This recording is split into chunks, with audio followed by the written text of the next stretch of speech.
নমস্কার বন্ধুরা, আমাদের ইউটিউব চ্যানেল গল্পের সন্ধানে আপনাদের সকলকে স্বাগত। আমাদের মানব জীবনে কখনো এমন কিছু পরিস্থিতির সম্মুখীন হতে হয় যেখানে আমাদের কর্তব্য পালন এবং ইচ্ছাপূর্তির বিশৃঙ্খলায় এক বিভ্রান্তির সৃষ্টি করে। মন বাস্তবকে অস্বীকার করে চলতে চায়, কোনো এক পথ হারানো পথিকের মতো, জানি কোনো অজানা রাস্তায়। ঠিক সেই সময় আমাদের জীবনে এক উপযুক্ত গুরুর সঠিক মার্গদর্শনেই আমাদের সুপথে পরিচালনা করতে পারে। এমনই এক পরিস্থিতির সম্মুখীন হয়েছিল আমাদের আজকের গল্পের চরিত্রে থাকা অনির্বাণের। গুরুর সান্নিধ্য কিভাবে অনির্বাণের জীবনে এনে দিয়েছিল এক প্রশান্তি, তা দেখতে পাবো আমাদের আজকের গল্পে, যার শিরোনাম অন্তরের যুদ্ধ।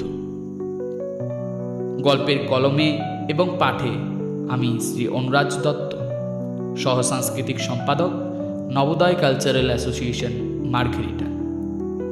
এবার শুরু হচ্ছে অন্তরের যুদ্ধ।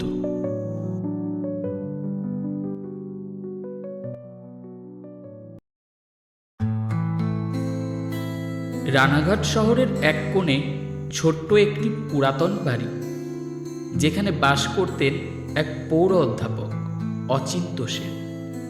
তিনি অবসরপ্রাপ্ত দর্শনের অধ্যাপক হলেও ছাত্রদের কাছে পরিচিত ছিলেন গীতাদা নামে, কারণ তার ঘরে যে কেউ প্রবেশ করলেই দেখতে পেত একপাশে রাখা শ্রীমদ্ ভাগবত গীতার একটি হাতের লেখা সংস্করণ, প্রতিদিন সকালে যার পাঠ করতেন তিনি।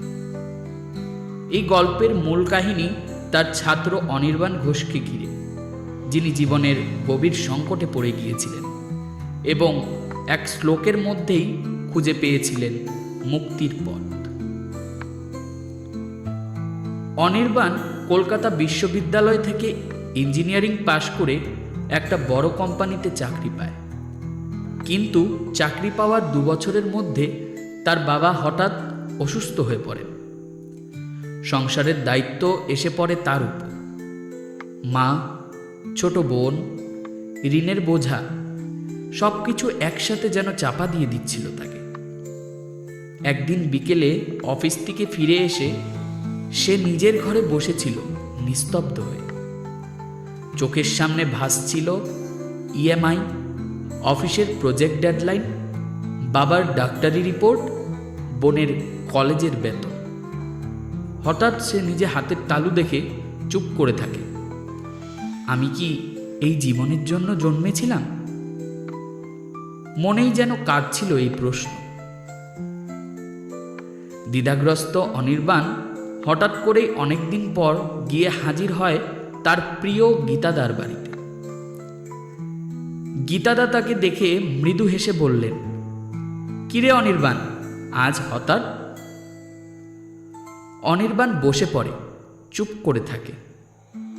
কয়েক মুহূর্ত পর হঠাৎ বলে ফেলে, আমি কিছুই বুঝতে পারছি না দাদা। বেঁচে থাকার অর্থটা কোথায় হারিয়ে ফেলেছি। গীতাদা কিছু না বলে ধীরে ধীরে সেই পুরনো পাতায় চোখ রাখলেন। 2য় অধ্যায় 7ম শ্লোক। তারপর পড়ে শোনালেন, कर्पण्य दोष पहत स्वभाव पृच्छामि त्वं धर्म समूढ़ चेतः यक्ष्रेह शानिश्चितां ब्रूहि तन्मे शीर्षास्ते हम साधि मां त्वं प्रपन्नम्।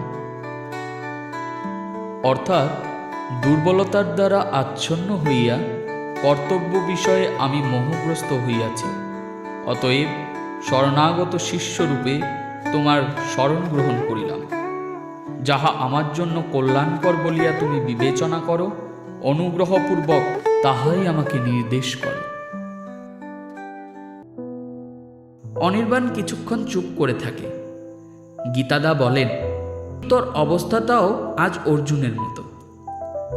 ভেবে দেখ, সে যুদ্ধ থেকে পেছাতে চেয়েছিল, কিন্তু কেন? কারণ সে দ্বিধায় পড়ে গিয়েছিল।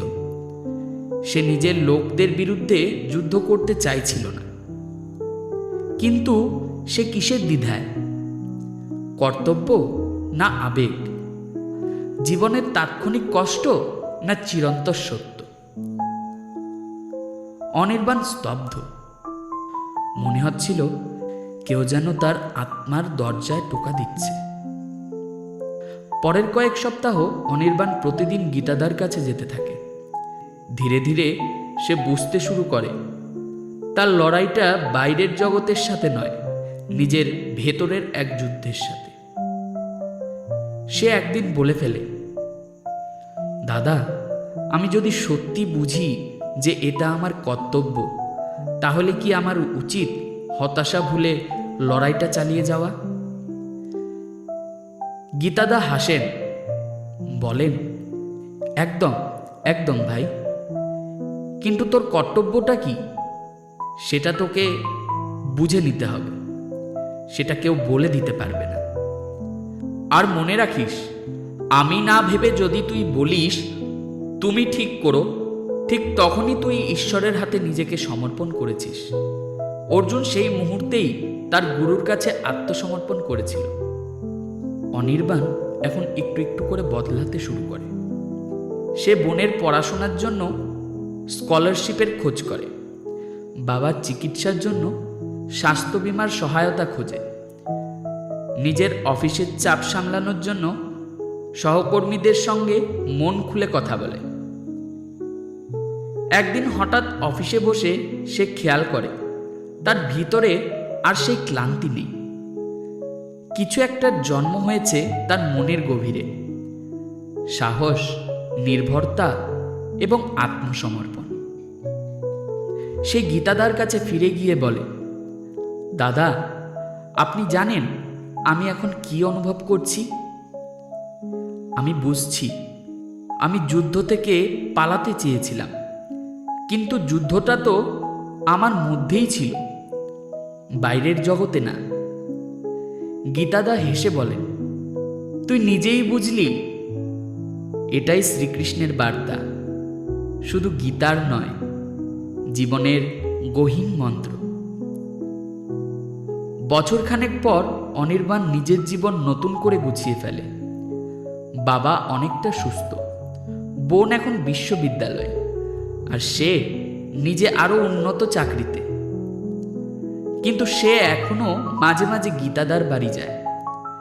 শেষবার গিয়ে সেই গীতাদার হাতে একটি বই তুলে দেয়, একটি নতুন সংস্করণ, যার প্রথম পাতায় লেখা, আমি শিষ্য, তুমি গুরু, আমি দ্বিধায়, তুমি আলো,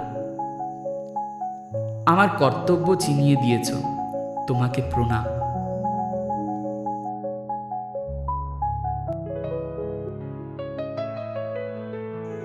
এই গল্প শুধু অনির্বাণের নয়, আমাদের প্রত্যেকের। আমরা প্রত্যেকেই জীবনের কোনো না কোনো পর্যায়ে দাঁড়িয়ে প্রশ্ন করি, আমি কি করব?